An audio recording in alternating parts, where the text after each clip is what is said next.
Artemide era la dea della caccia. Artemis, in greco, designa appunto questa divinità, una divinità antichissima, di circa almeno di 3000 anni, una divinità primordiale. Artemide, che per i latini era Diana, vagava per monti e foreste ed era la dea della caccia, ma era anche la protettrice degli animali ed era anche la sotereia, la salvatrice, perché non solo curava gli animali, ma cercava di alleviare anche i dolori e le ferite e le pene degli esseri umani. Bene, io non so se questa complessa mitologia greca sia stata presente nella mente, nella cultura, nella preparazione di Drew Pearce, che è il regista appunto di Hotel Artemis.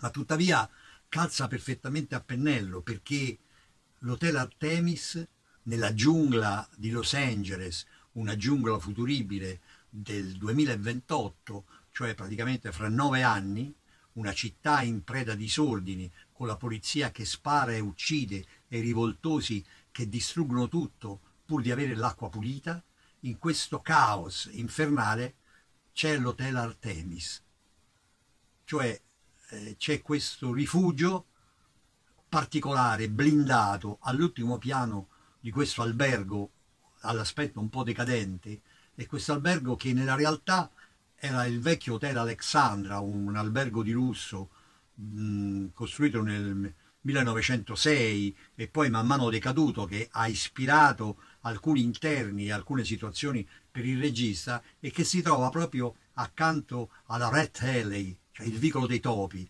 uno dei quartieri più malfamati, una delle zone più malfamate di Los Angeles. Bene, chi presiede, chi governa questo Hotel Artemis è Jodie Foster, la famosa attrice che ha avuto 2 premi Oscar, 6 nomination, che impersona l'infermiera, cioè colei che all'ultimo piano di questo fortino, possiamo dire, cura soltanto i criminali. In questo mondo capovolto, in questo mondo dove le situazioni più estreme sono a portata di mano, lei è la salvatrice degli animali selvatici metropolitani, cioè i criminali. Basta fare una specie di abbonamento mettendosi un chip all'altezza del polso e in caso di estrema necessità c'è un posto dove nascondersi e soprattutto dove essere guariti in caso che si rimanga feriti in un conflitto con la polizia o con chiunque altro che può ricercarsi. Il luogo è impenetrabile perché oltre che da Jodie Foster, l'infermiera, è anche costituito da Everest, che è Dave Bautista, una montagna di carne di oltre 1,90 m, che nella realtà è il campione, per 6 volte è stato campione del mondo di wrestling, e quindi ha veramente un aspetto massiccio. Proprio Everest è una montagna di carne inaccessibile.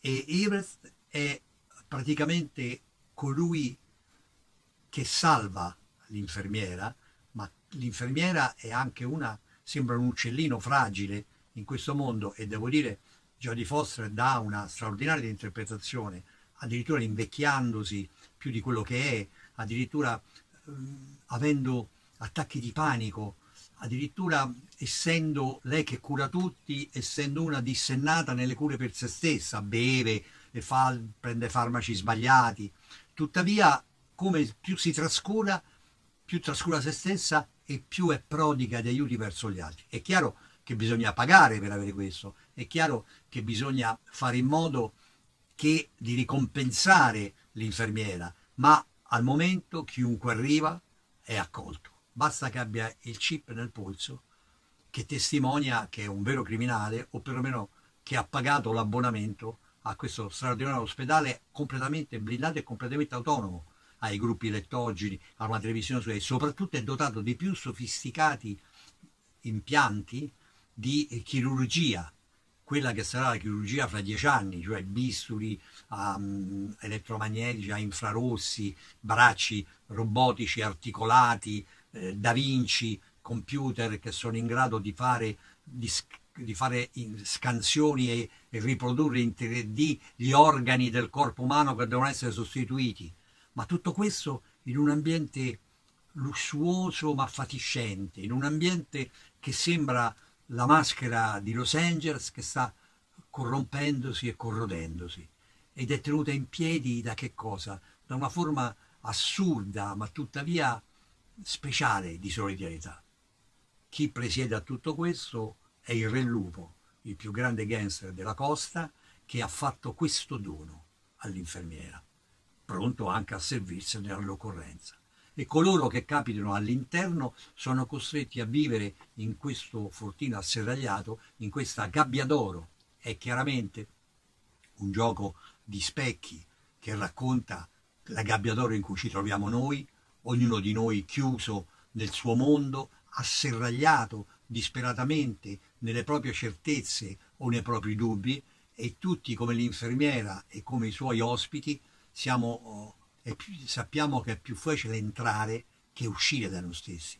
È più facile entrare nella prigione dorata piuttosto che uscirne. Ed anche la musica di Tillman, che proprio la canzone guida si intitola proprio Gilded Cage, Gabbia Dorata, ripete, nonostante l'avvicendarsi delle situazioni, ripete costantemente questo motivo. È questa gabbia dorata. Le altre musiche sono musiche degli anni 70-80, sono musiche vagamente hippie. C'è Hotel California, paradossalmente, sì, Mamma e Papi. Ci sono delle musiche che sono nel nostro immaginario collettivo e che ci raccontano la giovinezza di Jodie Foster e ci raccontano anche che cosa è stata per arrivare ad essere quello che è. Non voglio anticipare nulla perché sono meccanismi molto importanti che determinano il suspense. In ogni modo il film è adrenalinico, non è una clinica, è una clinica che auguriamo a tutti nel caso che uno è ferito e sta male,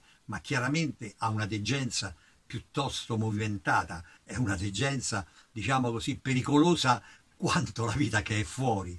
Tuttavia l'infermiera Jodie Foster riesce a decorarla con l'aiuto di Everest, ma lei lo ripete spesso, per quanto è facile entrare, è altrettanto difficile uscirne. Noi cerchiamo invece di uscire, di vivere, di vedere, di capire, perché la nostra gabbia dorata può essere infranta e soprattutto più persone entrano con noi nella nostra piccola gabbia e più siamo felici. Grazie.